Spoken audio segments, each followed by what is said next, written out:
नमस्कार दोस्तों, कैसे हैं आप सब। मैं डॉक्टर जिनल चौधरी आपका बहुत बहुत स्वागत करती हूँ। आज के वीडियो में हम बात करने वाले हैं वीक डाइजेशन यानी कि कमजोर पाचन तंत्र के बारे में। आपने सुना होगा या फिर आप भी ऐसे ही पर्सन है जिसको लंबे समय से अपने पाचन के संबंधित कुछ तकलीफ होती रहती है। आपने बहुत कुछ ट्राई कर लिया है, ये नुस्खा ट्राई किया, वो नुस्खा ट्राई किया, ये चूरन खाया, ये दवाई खाई, पर कुछ ठीक नहीं हो रहा है। तो मैं आज आपको बताऊंगी इस खराब पाचन तंत्र के पीछे कारण क्या है और उसका सॉल्यूशन क्या है, और इसमें किन किन चीजों में आपकी परेशानी बढ़ती है, ऐसे कौन से डिसीज है जिसमें पाचन की समस्या रहती है, और साथ ही साथ कुछ होम्योपैथिक दवाइयाँ जो आपके पाचन की तकलीफ को तो ठीक करेगी और आपके पाचन तंत्र को सुधारने में मदद भी करेगी। तो ये वीडियो आपके लिए बहुत इन्फॉर्मेटिव हो सकता है, तो आप इस वीडियो को अंत तक जरूर देखें, मेरे साथ बने रहे। तो चलिए शुरू करते हैं। दोस्तों, कमजोर पाचन तंत्र या वीक डाइजेशन के एक बड़े से कारण के बारे में अगर मैं बात करूं तो वो क्या है, तो वो है हमारा पुअर डाइट, मतलब कि हमारा रोज बरोज का खाना और लैक ऑफ फाइबर होना। आपने देखा होगा कुछ लोगों का खाने का तरीका बहुत अलग है, मतलब कि वो लोग हमेशा बाहर का खाना खाते रहते हैं, पिज्जा। मैं किसी खाने को खराब नहीं बोलूंगी, पहली बात तो ये है, पर आपने देखा होगा कि कुछ लोग होते हैं वो बहुत सारा फ्राइड खाना पसंद करते हैं, प्रोसेस्ड खाना पसंद करते हैं, स्पाइसी खाना पसंद करते हैं, और ऐसा खाना पसंद करते हैं जिसमें फाइबर की मात्रा तो बहुत कम ही होगी, और बाहर का खाना उनका आए दिन होते रहता है, और जो फाइबर जो है वो उनके खाने में कम दिखता है, तो आए दिन उनको डाइजेस्टिव प्रॉब्लम्स होते रहते हैं। और अगर आप भी पाचन संबंधित परेशानियों से परेशान हैं, तो आपको भी अपने डाइट को देखने की जरूरत है। क्या आपके डाइट में भी फाइबर अच्छे प्रमाण में है या नहीं? आप तेल मसाले वाली चीजें तो ज्यादा नहीं खा रहे ना?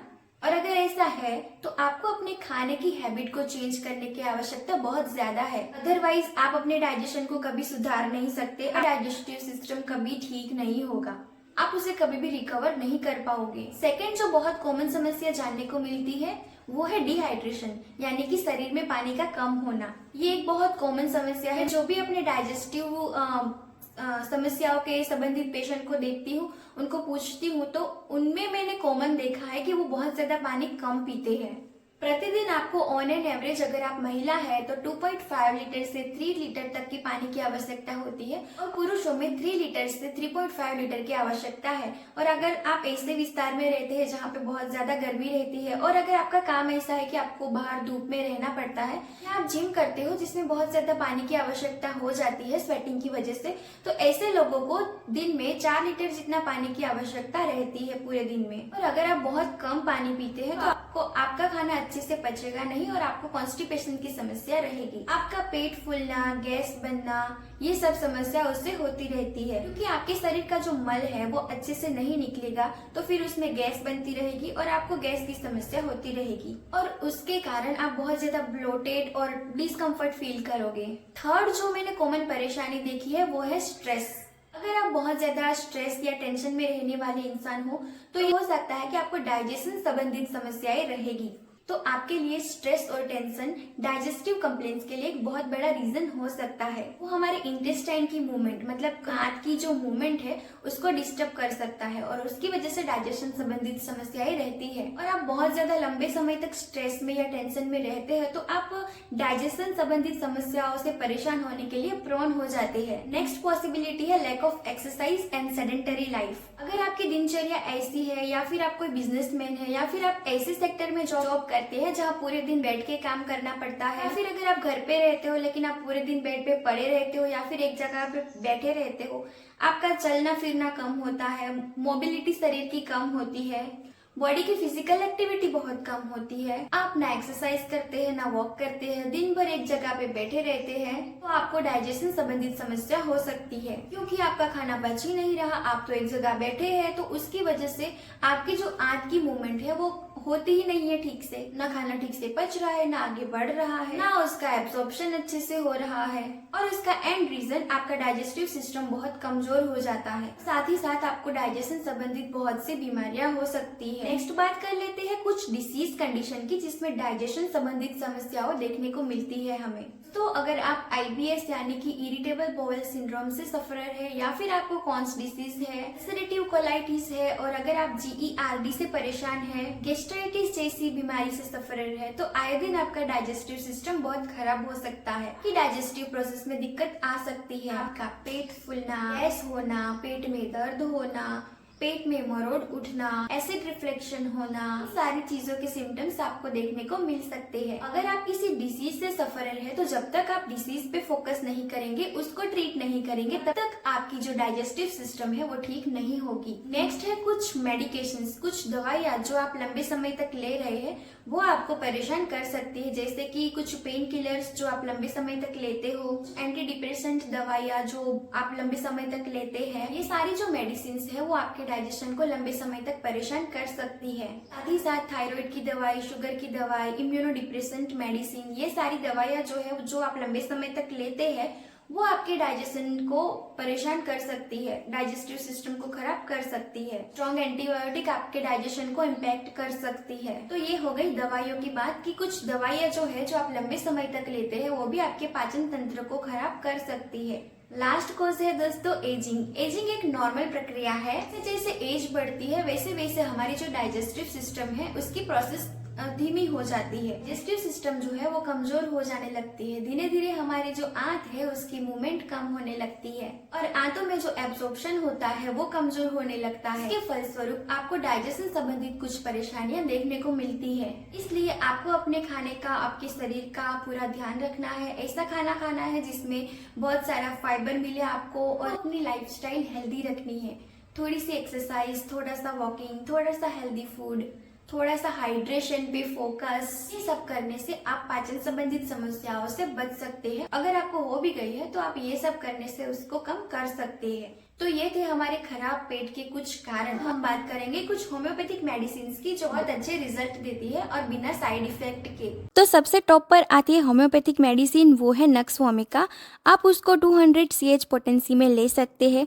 अगर आपको बहुत ज़्यादा पेट फूलना, हार्ट बर्न यानी कि एसिड रिफ्लक्स वाली परेशानी होना, जिसकी वजह से सीने में जलन, गैस बनना बहुत ज़्यादा होता है और ये चीज़ आपको एक्सेसिव स्पाइसी फूड या बाहर का फैटी फूड खाने के बाद से होने लगता है और या अल्कोहल कंजप्शन के बाद होने लगता है और सेडेंटरी लाइफस्टाइल है तो नक्स वोमिका आपके लिए बहुत अच्छी मेडिसिन है और वो सेडेंटरी लोगों को काफ़ी हेल्पफुल हो सकती है जिनका बैठ के ज़्यादातर काम होता है और ईटिंग हैबिट्स बहुत ज़्यादा खराब है और आए दिन उनका डाइजेशन खराब होता रहता है।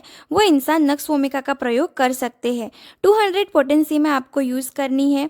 4 बूंद हर रात आपको जीभ के नीचे लेनी है या 1 चम्मच पानी में डाल के आप उसे ले सकते हैं। यह आपके डाइजेशन को बेहतर करेगी ही, साथ में जो आपको एसिड रिफ्लेक्स की परेशानी हो रही है, हार्ट बर्न हो रहा है, इन सब को भी कम करने में मदद करेगी। नेक्स्ट मेडिसिन है लाइकोपोडियम। अगेन इसको भी आप 200 CH पोटेंसी में प्रयोग करें। अगर आपको बहुत ज़्यादा गैस बनती है, पेट फूलना, और वो पेट फूलना शुरू होता है लंच के बाद, शाम तक आपका पेट बहुत ज़्यादा टाइट हो जाता है, इवन थोड़ी मात्रा में ही खाना खाने से आपका पेट फूलने लगता है, पेट बहुत ज़्यादा फूला फूला महसूस होता है, आपके अगर 2 रोटी खाने की कैपेसिटी है, आपने 1 ही खाई है और 1 में ही लगने लगता है कि आपने बहुत सारा खाना खा लिया है, खाना एकदम गले तक भर गया है, आपसे और खाना नहीं खाया जाएगा, पेट बहुत ज़्यादा फूल रहा है, टाइट हो रहा है। लाइकोपोडियम बहुत अच्छी दवा है और जिन लोगों की लीवर संबंधित समस्या रहती है उनके लिए लाइकोपोडियम बहुत अच्छी दवा मानी जाती है। आप उसका प्रयोग कर सकते हैं। लाइकोपोडियम 200 CH पोटेंसी में 4 बूंद शाम के वक्त लेनी है। लगभग 5-6 बजे के करीब ये दवाई ले,